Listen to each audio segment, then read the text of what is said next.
Muy buenos días. Ya hemos llegado al día jueves en esta segunda semana meditando en los 7 milagros que recoge el Evangelio según San Juan. En esta semana nos estamos ocupando de la sanidad del hijo del noble, de acuerdo al título no inspirado que aparece en la mayoría de las Biblias. Eh, este noble era un oficial del rey y un hombre que decide emprender un viaje hacia la fe.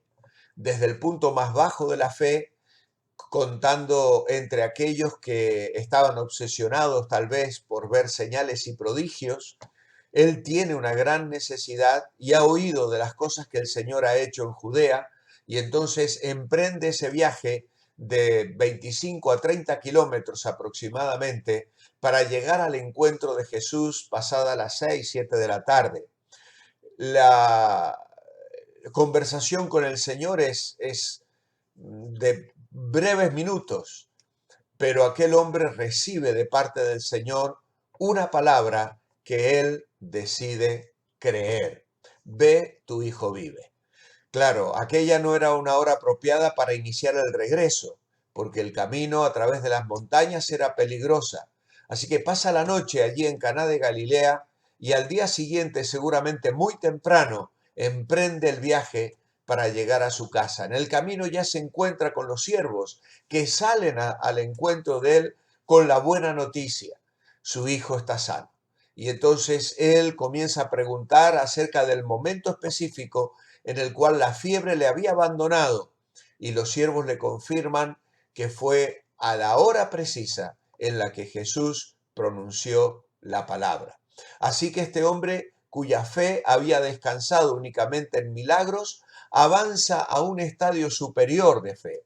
Cree en la palabra que Jesús le había dicho. Aceptó la palabra aún sin ver ninguna obra. Y esto tiene que ver mucho con la idea principal que hemos estado repitiendo día tras día a lo largo de esta semana. Él tiene la certeza de lo que Jesús le había dicho podía realizarse. Creyó y vio una señal maravillosa. El oficial no solo creyó que Jesús podía sanar, sino que le obedeció, porque Jesús le dijo que regresara, que se fuera a su casa. Y de esta manera, él, al iniciar el viaje, demuestra así su fe. No es suficiente decir que creemos que Jesús puede hacer cargo de nuestros problemas. Necesitamos actuar en consecuencia. Cuando oremos por una necesidad o problema, tenemos que creer que Jesús puede hacer lo que ha prometido. Los milagros de Jesús no fueron simples ilusiones productos del optimismo. A pesar de que el oficial tenía a su hijo a 30 kilómetros de distancia, sanó cuando Jesús lo dijo. ¿Por qué? Porque la distancia no era un problema, porque Cristo domina el espacio. Nunca podremos poner demasiada distancia entre nosotros y el Señor, al grado de que no nos pueda ayudar. Siempre vamos a encontrar en Él la ayuda que nosotros podamos requerir o necesitar.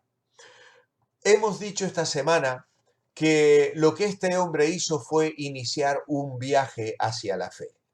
Un viaje hacia la fe recorriendo la distancia que le separaba de Jesús. Y en este sentido, el domingo decíamos que todos tenemos que recorrer una distancia hacia la fe.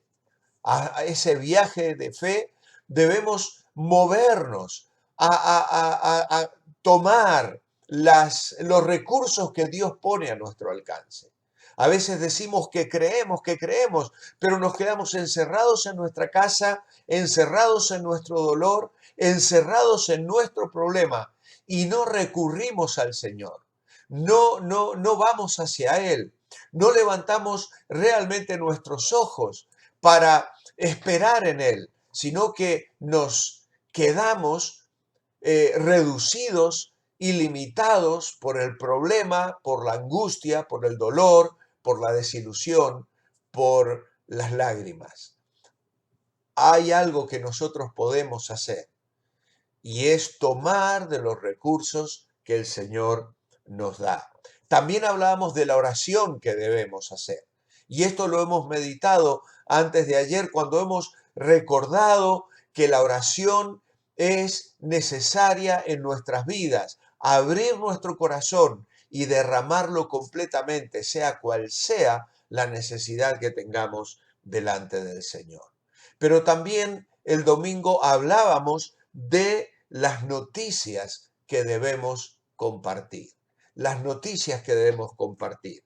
Y recordábamos que casualmente en los dos milagros que hemos estado ya meditando, encontramos la participación activa de los siervos. En el caso de la boda en Caná de Galilea, son los siervos los que llenan las tinajas de agua y son los siervos los que llevan el agua al maestresala para que éste al probarlo se quede admirado por la calidad del vino. Pues en este caso son los siervos de este noble que salen a su encuentro con la buena noticia. No cabe duda de que había una relación interesante aquí, que a estos siervos le interesaba llevar una buena noticia y compartir la alegría de la sanidad que había llegado porque la enfermedad ha acabado, el temor de la muerte ha desaparecido. Ya decíamos también que el dolor no es solamente propiedad de los pobres, de los necesitados, de los que viven en indigencia. El dolor llega en todo momento y en cualquier lugar, en cualquier nación y a cualquier familia. La tragedia, el dolor, aquellas cosas que no se compran con dinero, pueden venir a nuestra vida, sea cual sea la situación. Todos somos frágiles, todos somos impotentes, todos necesitamos de Dios y a todos se nos ofrece la buena noticia del Evangelio. Y aquí tenemos a estos siervos que participan, que forman parte de la comunicación de la noticia de la sanidad. Y esto es algo en lo cual cada uno de nosotros puede estar involucrado.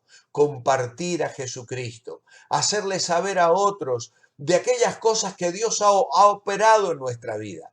A todos nos gusta dar buenas noticias. Cuando podemos comunicar una palabra de ánimo, una buena noticia, algo que traerá bendición a la vida de nuestros semejantes, es algo que lo hacemos con alegría, sin duda alguna. Pues sabéis, tenemos las mejores noticias que dar los creyentes. Tenemos las noticias que van a transformar la vida presente y la eternidad de nuestros amigos, de nuestros familiares, de nuestros vecinos, de nuestros conocidos. Por lo tanto, tenemos que alentarnos y comunicar estas buenas noticias. Otra cosa que me llama la atención es cómo el noble confirma el milagro, porque él pregunta los detalles, se asegura del poder que se ha ejercido para entonces dar paso a una expresión de fe que ha de comunicar a toda la familia para que luego toda la familia responda unida a la fe. Qué hermosa respuesta encontramos aquí.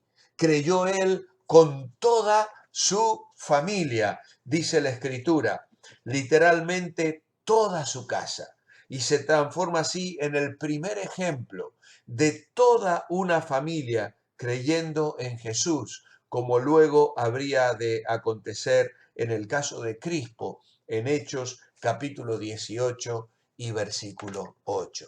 Qué maravilloso es cuando vemos a Dios interviniendo, obrando, cambiando los corazones. Y qué hermoso es cuando este padre llega con el testimonio de lo que Dios había hecho en su vida. Oh, queridos hermanos, que seamos diligentes en señalar con lujo de detalles cuando hemos visto a Dios obrar en nuestras vidas. Que nunca olvidemos las manifestaciones de la gracia de Dios derramada sobre nuestro corazón. contémosla a nuestros hijos, relatémosla con detalles a nuestros nietos. Cuando el pueblo de Israel es llamado a comunicar a sus descendientes la fidelidad de Dios, dice Moisés a su pueblo, estas cosas las repetirás de día y de noche, hablarás de ellas andando por el camino y las recordarás a tus hijos y a tus nietos. ¿Por qué razón es que Moisés hace este llamado al pueblo de Israel? Porque bueno, como padres, a veces podemos ver con tristeza y desilusión cómo los hijos no continúan el camino de la fe. Pero eso no impide que como abuelos podamos trabajar en la vida espiritual de nuestros nietos. Y si tal vez un padre rebelde pretende oponerse y prohibirnos como abuelos que les hablemos a nuestros nietos de Dios, tenemos un mandato bíblico que está por sobre las órdenes que nuestros hijos nos puedan querer dar en cuanto a esto. Porque primero debemos obedecer a Dios.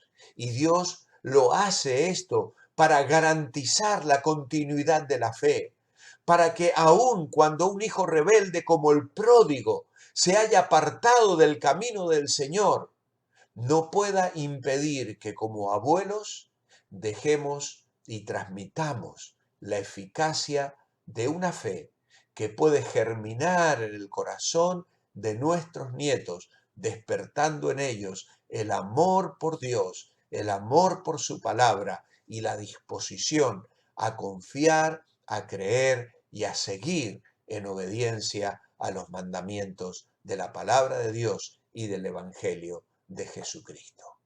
En esta mañana, mi oración escrita es: amado Padre, obra milagros de salvación.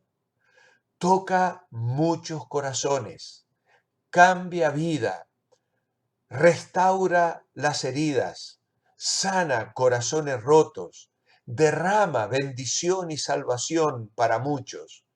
Y que estas experiencias de tu poder las atesoremos para afirmar la fe de muchos que puedan ver y creer en ti y experimentar tu salvación. En tu nombre, amén. Que el Señor os bendiga y os espero mañana para una última meditación de viernes en este hermoso episodio de la palabra de Dios. Que el Señor nos bendiga a todos hoy.